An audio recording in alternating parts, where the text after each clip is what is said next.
दरवर्षी शरद ऋतूमध्ये येणारं नवरात्र जे दुर्गा मातेचं आहे त्याबद्दल आपण थोडंसं बोलूया. आपल्या हिंदू धर्मामध्ये आपली संस्कृती ही देवीला खूप जास्त मानणारी आहे, शक्ती म्हणून मानणारी आहे. एकूणच हिंदू धर्मामध्ये स्त्रीला शक्तीचं रूप मानलेलं आहे, अतिशय महत्त्वाचं स्थान दिलेलं आहे.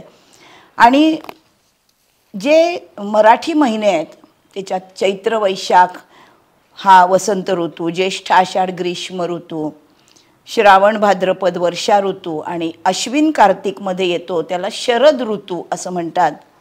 आणि ह्या शरद ऋतूमध्ये शेतकरी जरा निवांत झालेला असतो शेतीच्या कामातनं, आणि अर्थातच कृतज्ञता व्यक्त करणं आपल्या धर्मामध्ये खूप जास्त महत्त्वाचं आहे. ही कृतज्ञता आपण निसर्गासंबंधी व्यक्त करतो, जमिनीची पण पूजा करतो, वनस्पतींच्या संबंधी, झाडांना, प्राण्यांना, सगळ्यांना आपल्या धर्मामध्ये महत्त्व दिलेलं आहे. आणि त्यांच्याबद्दल कृतज्ञता व्यक्त करणं हे आपले सगळे सण दाखवतात. माँ दुर्गा जी स्त्रीच्या मनामधलं शक्तीचं रूप आहे, भक्तीचं रूप आहे. तर घटस्थापनेच्या दिवशी पुढे 9 दिवस नवरात्र 9 वेगळी वेगळी देवीची रूपं पूजली जातात. हे बसवताना मातीचा एक चौक तयार करतात. माती का घेतली जाते तर आपण पृथ्वीवर जे जगतो त्या पृथ्वीवर आपण जे उभे आहोत त्या मातीचं, महीचं आपल्यावर फार मोठे उपकार आहेत आणि तिच्याबद्दल कृतज्ञता म्हणून मातीची पूजा आहे. आणि ही 7 ठिकाणची माती आणून तिची पूजा केली जाते. आणि मांगल्याचं प्रतीक तर पंचमहाभूतामध्ये पाणी हे अत्यावश्यक आहे, त्याची पूजा आपल्याकडे केली जाते. मग ह्या मातीमध्ये 7 प्रकारची धान्य, त्याचं बीज घालायचं. मग त्याच्यामध्ये चौकोन करून त्याच्यामध्ये एक कलश ठेवायचा. त्या कलशामध्ये पाणी, चंदन, फूल, सुपारी, पान, आंब्याच्या पानांचं 5 पानं त्याच्या बाजूने, त्याच्यामध्ये एक ताम्हण ठेवायचं, त्या ताम्हणामध्ये तांदूळ ठेवायचे आणि त्या कलशावरती नारळ ठेवला जातो. तर हे सगळं जेव्हा असं नवरात्रासाठी म्हणून केलं जातं तर हा नारळ तर त्या खाली जे तांदूळामध्ये ठेवलं जातं, तांदूळात उभा केला जातो जो कलश, मातीवर तांदूळाचं आसन केल्यासारखं करून त्यावर कलश उभा केला जातो. आणि त्या कलशामध्ये जे 5 पानांच्या मधनं नारळ, आंब्याच्या पानांमधनं नारळ लाल कपड्यामध्ये लपेटून ठेवला जातो.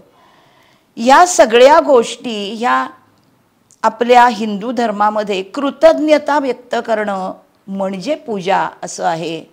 त्या जे कलश आहे त्याला एक मौली म्हणजे कापसाचा एक पवित्र धागा कापसापासून बनवलेला बांधला जातो. आणि मग प्रत्येक दिवशी वेगळ्या देवीची रूपाची पूजा केली जाते. बार्लीचं धान्य पेरलेलं उगवतं तोपर्यंत. या सगळ्या गोष्टीमध्ये, या सगळ्या रिच्युअल्समध्ये काय उद्देश आहे तर नकारात्मक ऊर्जा दूर व्हावी, सगळीकडे पवित्रता असावी आणि ब्रह्मांडामध्ये जी पंचमहाभूतं आहेत, ज्याच्यापासून आपला पण देह झालेला आहे आणि ज्याच्यामध्ये आपल्या सगळ्या शक्तीची स्थानं असे आपण ग्रहांकडे बघतो, तर हे सगळं ब्रह्मांडातली शक्ती आपल्या घरी एकवटून यावी याच्यासाठी त्या कलशामध्ये जे पाणी आहे त्यात ती यावी अशी कल्पना करून आपण त्या कलशाची पूजा करतो आणि ह्याला घट असं म्हणतो. मग घटाची स्थापना करायची. आपण जेव्हा गणपती उत्सव केला भाद्रपदामध्ये, आपल्याकडे काय संकल्पना आहे गणेशोत्सव, घरातल्या गणेशोत्सवाची? लोकमान्य टिळकांनी सार्वजनिक गणेशोत्सव सुरू केला, पण प्रत्येकाच्या घरात गणपती बसतो. जसं प्रत्येकाच्या घरात नवरात्र बसतं, तर आपण त्या गणपतीची प्राण प्रतिष्ठा करतो.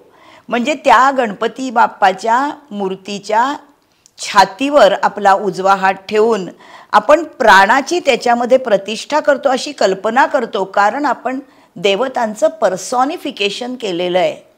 म्हणून गणपतीमध्ये आपण आपल्या घरामधला गणपती हा जिवंत माणसासारखा त्यात प्राण आपण ओततो, त्याला प्राणप्रतिष्ठा करणं म्हणतात. तसं या नवरात्रामध्ये ह्या कलशाचे जे पाणी आहे हे पंचमहाभूतातलं आपण निर्माण नाही करू शकत. हे पंचमहाभूतातलं ओरिजिनल तत्व आहे. त्याच्यामध्ये ब्रह्मांडातल्या सगळ्या शक्ती एकवटाव्यात माझ्या घरामध्ये आणि होकारात्मक ऊर्जा माझ्या घरात यावी, माझं घर पवित्र व्हावं, असं या नवरात्राच्या मागे पण सगळीकडे आपल्या सणांमध्ये अशाच भावनेनी आपण देवाची पूजा करतो, देवतेची पूजा करतो. एखाद्या स्पेसिफिक मंत्राने आपण त्या देवतांना आवाहन करतो. जसं आपण आपल्या घरामध्ये पाहुण्यांचं स्वागत करतो, तसं या नवीन जेव्हा आपण स्थापना करणार आहोत नवरात्राची, तेव्हा त्या देवीला आपलं घर पवित्र असावं, पवित्र व्हावं म्हणून आधी स्वच्छता करून हे सगळं आपण आपल्या घरामध्ये स्थापना करतो. गणपतीची पूजा, नवरात्राची पूजा, या सगळ्याच्या मागे आपल्या घरामध्ये पॉझिटिव्हिटी यावी, आपल्या घरामध्ये सगळ्यांचं मंगल व्हावं आणि ब्रह्मांडाची शक्ती माझ्या घरी यावी. कारण माणसाला फार पूर्वीपासून माहिती आहे, अहम ब्रह्मास्मी, मी ब्रह्मापेक्षा वेगळा नाही. हीच कल्पना या पूजेमध्ये आहे, नाही का? आपण ह्यानंतर 9 दिवस 9 कुठल्या कुठल्या देवीची रूपं पूजतो ह्याची थोडक्यात अशीच 1-2 मिनिटामध्ये माहिती घेणार आहोत.